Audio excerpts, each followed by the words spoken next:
Halo Sensikers, kembali berjumpa bersama saya Denny Darko. Tidak ada yang namanya misteri, yang ada adalah tanda-tanda yang kita semua coba untuk mengerti. Brunei Darussalam setelah 15 bulan bebas COVID akhirnya mencatatkan kasus pertamanya. Tidak langsung, ini langsung 7 kasus dan melonjak menuju menjadi 42 kasus. Dan ini akhirnya membuat Brunei Darussalam atau kota Bandar Sri Begawan awalnya, sehingga seluruhnya ini dilakukan lockdown total. Nah, ada sebuah video yang menunjukkan bagaimana kondisi lockdown di sana yang sangat lengang. Nanti saya akan tunjukkan videonya dan kita akan tahu bahwa di sini tidak ada satu negara pun yang bebas COVID-19.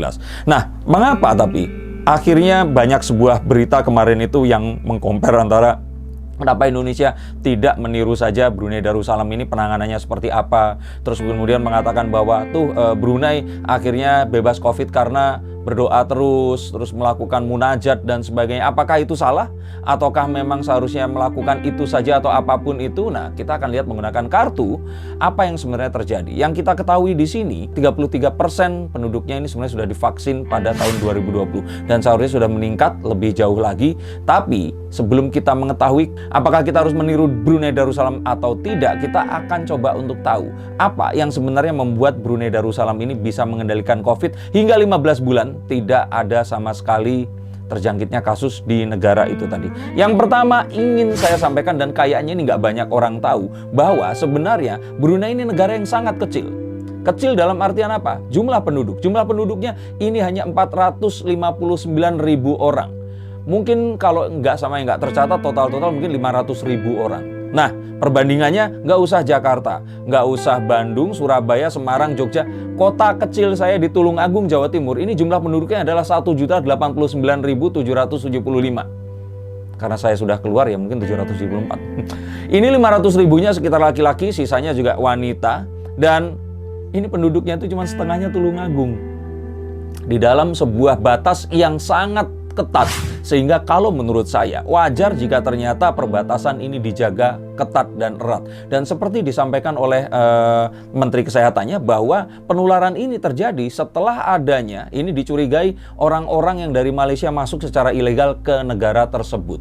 Nah, artinya apa? Artinya kalau ternyata dari perbatasan ini jebol, ya kasusnya, ya virusnya pasti akan masuk juga ke negara itu tadi. Dan ini adalah satu hal yang ya no debate gitu loh. Ini satu hal yang pasti akan terjadi dan saat ini sedang terjadi. Coba kalian googling Brunei Darussalam COVID-nya seperti apa. Yang pasti mulai kemarin negara Brunei Darussalam ini di lockdown. Dan kalau ternyata kita melihat dan silau dengan wah ternyata bisa mengendalikan COVID-19 dan sebagainya, kita harus tahu bahwa di antara 500.000 penduduknya ini 300-an ribu lebih ini adalah etnis Melayu.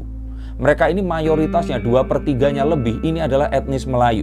Nah, di sini tercatat bahwa 300-an lebih itu etnis Melayu, 110 ribuan itu etnis di Pulau Borneo yang mayoritas Dayak tentu saja, dan terus kemudian 47 ribunya ini Tionghoa atau keturunan China. Dan kalau kita compare dengan Indonesia yang satu pulau aja etnisnya ada macam-macam, jadi ngasih taunya itu pasti susah. Ada sebuah info bahwa di Madura saja itu orang masih menolak vaksin. Itu karena apa? Ya saya pikir karena mereka hanya mendengarkan orang-orang yang beretnis sama. Nah, akan lebih mudah untuk satu daerah dengan etnis tertentu dan itu pengendalian dilakukan oleh kepala atau tetua yang ada di situ. Maka dari itu penanganan di Indonesia saya pikir 100 kali lipat lebih susah dibandingkan penanganan di Brunei Darussalam yang memang 3/4-nya sukunya sama. Dan yang juga orang nggak banyak tahu adalah sistem pemerintahnya ini bukan republik. Ini monarki. Monarki artinya apa? Dipimpin oleh sultan yang dulu lahir sebagai pangeran anaknya sultan yang sebelumnya. Dan ini artinya akan membuat orang-orang akan lebih patuh. Kenapa? Nggak ada sistem partai, sistem Dewan Perwakilan Rakyat, Majelis Perwakilan Rakyat, dan terus kemudian segala hal yang membuat orang-orang ini berebut kekuasaan dengan tujuan mereka sendiri-sendiri.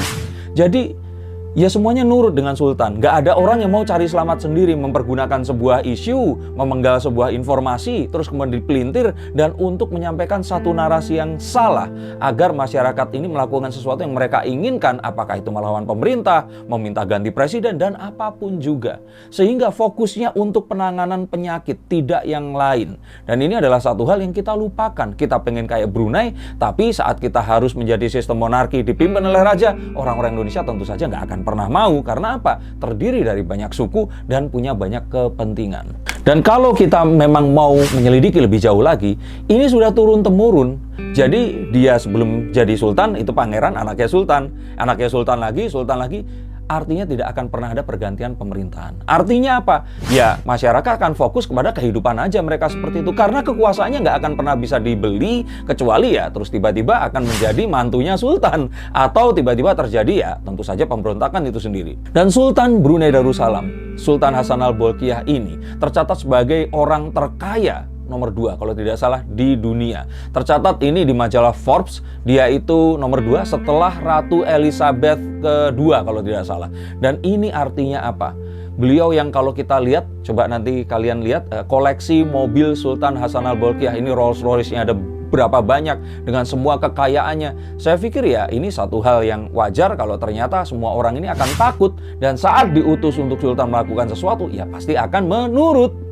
Berikutnya yang tidak juga banyak orang tahu adalah di sini tidak ada yang namanya itu kebebasan berpendapat.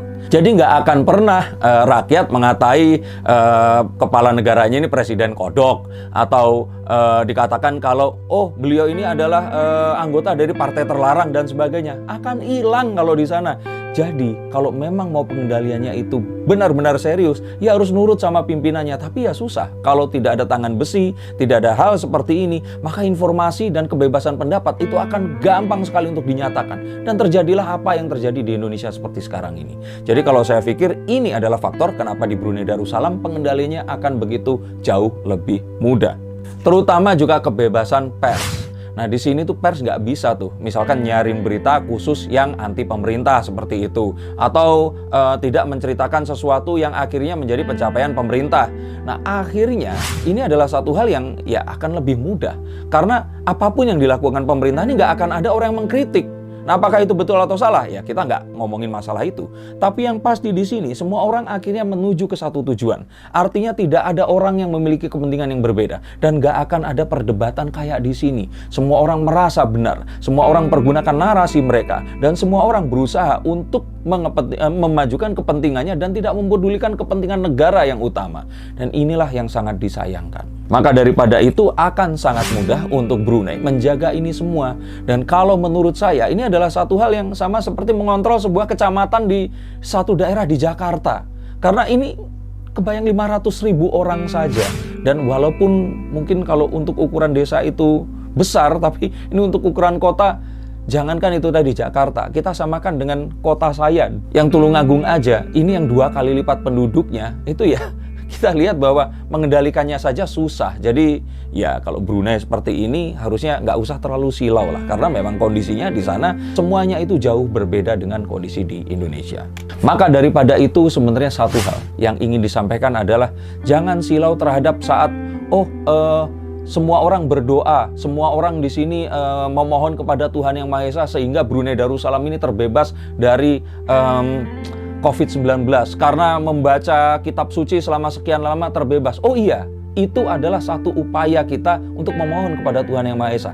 Tetapi kita pun juga harus pakai masker, mau divaksin, harus menurut dengan prokes, jaga 3M, 3T, karena kita berbeda dengan Brunei Darussalam. Kalaupun Brunei bisa melakukan seperti itu juga karena ditambah mereka ini pun itu menurut dengan pemimpinnya. Sehingga kalau yang saya katakan di sini, kita tidak boleh pilih-pilih. Yang kita suka kita ambil, yang tidak suka terus kemudian kita nggak mau lakukan.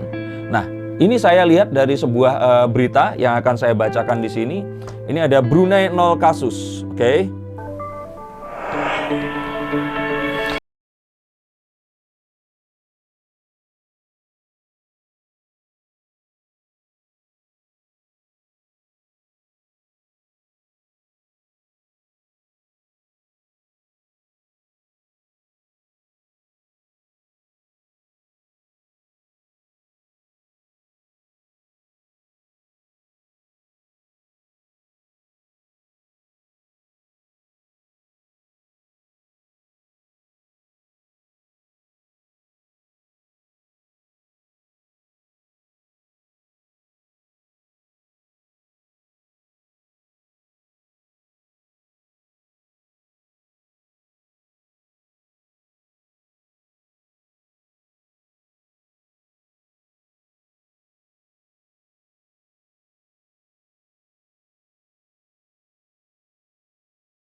Sehingga media-media tertentu ini menceritakan sesuatu yang mereka pilih untuk orang-orang yang mereka inginkan menonton. Jadi seperti kita ketahui, di TV One ini adalah mayoritas penontonnya ya tentu saja oposisi pemerintah, karena TV-nya pun sudah mengatakan bahwa beda. Nah, artinya apa? Tidak apa-apa menonton seperti ini, tapi pastikan bahwa kalian pun mengkonsumsi informasi yang lainnya. Mungkin kalau dibilang, kita nggak percaya sama pemerintah, silahkan, carilah TV di luar negeri, carilah berita-berita dari luar negeri, tetapi hanya mempercayai satu sumber saja. Di saat seperti sekarang, kalau saya bilang, ya sama dengan bunuh diri. Nah, kenapa seperti ini? Kita akan lihat bahwa, seperti tadi saya bilang, ini hanya memenggal informasi, hanya untuk menggiring opini bahwa Cina masuk ke Indonesia. Ini saja kalau menurut saya dari konten ini tadi. Dan kita akan lihat komentar-komentarnya. Ini paling penting, oke? Kita mulai dari yang pertama masuk di sini, oke? Contoh pemimpin yang amanah oleh Allah SWT diberikan kesembuhan, bukan ngorbanin. Satria Wiraputra. Hello Satria Wiraputra. Ini kenapa harus semuanya ini dibanding-bandingkan dengan ketaatan kepada Allah SWT? Kita tahu bahwa Brunei ini adalah sebuah pemerintahan monarki berdasar negara Islam. Sedangkan Indonesia ini bukan. Di Indonesia ada beragam kepercayaan dan agama. Jadi nggak mungkin dong kalau ternyata Pak Jokowi ini selalu mengutamakan tentang keislamannya saja. Kalau saya pikir ini nggak masuk akal. Dan terus ini disukai karena ada 12 reply. Coba saya akan lihat di sini. Syariat Islam ditegakkan. Allah dengar doa orang Brunei dan mengabulkannya. Bajingans. Dia ngomong tentang syariat Islam dan Allah, tapi nama ininya Bajingans. Walaupun ini akhirnya ada yang berpendapat yang waras kalau saya bilang. Bukan karena itu warga Brunei sedikit, jadi walaupun lockdown atau PPKM pasti patuh. Karena negaranya 75% kaya, sedangkan 25%-nya tinggal dibiayain sama sultannya. Wong sedikit, sedang sultannya punya harta segunung yang nggak terkendali kayak Jokowi. Rakyatnya banyak, tapi Jokowi hartanya nggak sampai 1 T. Nah, ini yang waras seperti ini. Karena kalau ternyata pemimpin negara itu sangat kaya, sudah dipastikan berarti kalau menurut saya loh ya korupsi. Karena ya pembagiannya nggak merata ke rakyatnya. Coba deh kalian lihat kondisinya seperti apa. Betul nggak kayak tahun 80-an, sedangkan sultannya dengan banyak sekali mobil, dengan banyak sekali hal yang mereka miliki ini, akhirnya ya kalau menurut saya ya ini sebenarnya timpang sih. Tapi ya saya nggak mau komentar karena fokusnya bukan ke situ. Cuman yang saya ingin di sini itu sampaikan adalah eventually Brunei ini akhirnya kemasukan COVID juga. Dan saya nggak menyukurkan, saya sangat-sangat menyayangkan kenapa kok yang sudah nol terjadi seperti ini. Dan yang saya sayangkan adalah pemikiran orang yang berpikir bahwa ini cuma ada hubungannya dengan berdoa saja, tapi mereka mengabaikan petunjuk dari pemerintah. Ini yang sangat disayangkan. Terus kemudian saya akan melihat lagi yang juga ditonton oleh orang yang lebih banyak lagi di sini. Ini senjata rahasia Brunei melawan COVID. Ini dari akun Ihans ID 2, oke? Kita akan lihat di sini. Apa jua jenis virus yang membentuk wabak tidak akan mampu untuk melangkahi ayat-ayat suci Al-Quran. Simak, ini bukti nyata terus dari COVID pas perayaan ulang tahun Sultan ke-75 yang kemarin. Dan mari kita lihat apakah ada yang pakai masker.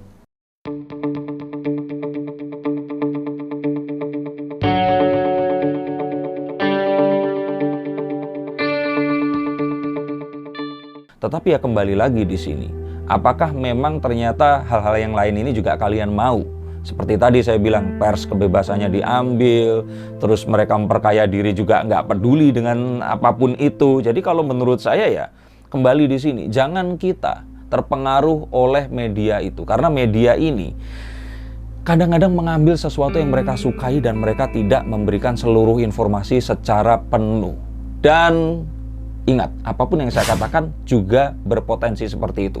Maka daripada itu ada baiknya kita tidak memotong-motong. Silahkan cari informasi dari tempat manapun tentang apapun ini tadi. Tapi yang pasti fakta di sini mengatakan bahwa COVID-19 masuk ke Brunei Darussalam dan kondisinya juga pasti tidak akan berbeda jauh dengan negara manapun. Dan yang ingin saya katakan di sini adalah hati-hati saat kita melihat sebuah informasi. Ingat, informasi tersebut dipilah dan dipilih untuk agar kalian melakukan sesuatu sesuai dengan kepentingan mereka. Dan akhirnya kita harus tahu bahwa informasi itu harus kita dapatkan sebanyak mungkin. Jangan kita percaya kepada satu sumber saja. Carilah sumber sebanyak-banyaknya. Tapi yang kita tahu di sini, saudara-saudara kita di Brunei saat ini sedang lockdown, dan harapannya kalaupun kita menginginkan negaranya ini seperti Brunei, patuhlah. Jika pemerintah melarang kita melakukan apapun, kita turuti. Jangan kita cuma mau sesuatu yang kita inginkan, tapi kita tidak mau sesuatu yang ya itu wajib kita lakukan, padahal ini berguna untuk menjaga kesehatan kita, menjaga nyawa kita sendiri, orang-orang yang kita sayangi, dan seluruh penduduk di Indonesia. Ini yang bisa saya sampaikan. Semoga Brunei tidak sampai separah di Indonesia. Semoga ini semua masih tetap bisa dijaga semuanya. Dan doa terbaik untuk saudara-saudara kita di Brunei Darussalam dan juga di Indonesia.